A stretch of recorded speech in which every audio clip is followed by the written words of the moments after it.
Our CBN News reporter Gary Lane interviewed Bush in 1980 when he ran for the Republican nomination for president, ultimately losing to Ronald Reagan, who then chose him to be his vice president. And Gary also saw the Bush campaign in action in 1988 when he worked on Pat Robertson's presidential campaign. So, Gary, we know that Bush oversaw the fall of the Berlin Wall and the breakup of the Soviet Union. Yes. Why was it so important that those be handled correctly? Well, Ephraim, because you had new democracies that were coming into fruition, or they wanted to become democracies, so they had to have cash infusions. They had to learn what it was like to have a free market economy as well.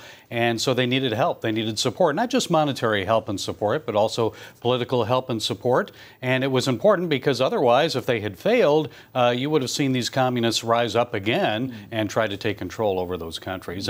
And today it paid off because many of those countries are now part of NATO. Absolutely. Now, he also built a major international coalition against Saddam Hussein for Operation Desert Storm.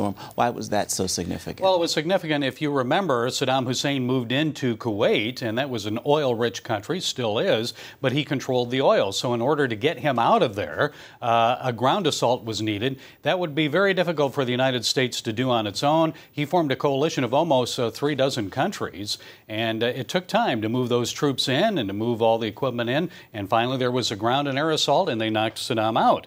And that was very significant to show that tyranny would not be tolerated in the Middle East. Success is there in foreign policy, Sure. but he disappointed many conservatives on some domestic policies, did he not? Well, I think the main thing was, remember, George Bush said, "Read my lips, no new taxes," and then he turned around and raised taxes, making a deal with the Democrats, and that disappointed a lot of conservatives. I think many conservatives saw him as someone who would carry on Ronald Reagan's policies and that legacy, and he did not.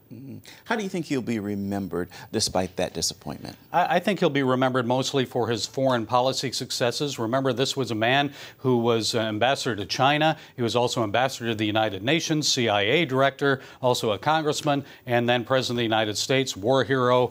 And he'll be remembered for those foreign policy successes, even though he was not he was not the architect of the Berlin Wall coming down. It was Ronald Reagan's policies that led to that. We needed a good manager, and he'll be remembered as a good foreign policy manager. Indeed. If any man was prepared to be president, he certainly was. Yes, very humble man. Indeed, indeed.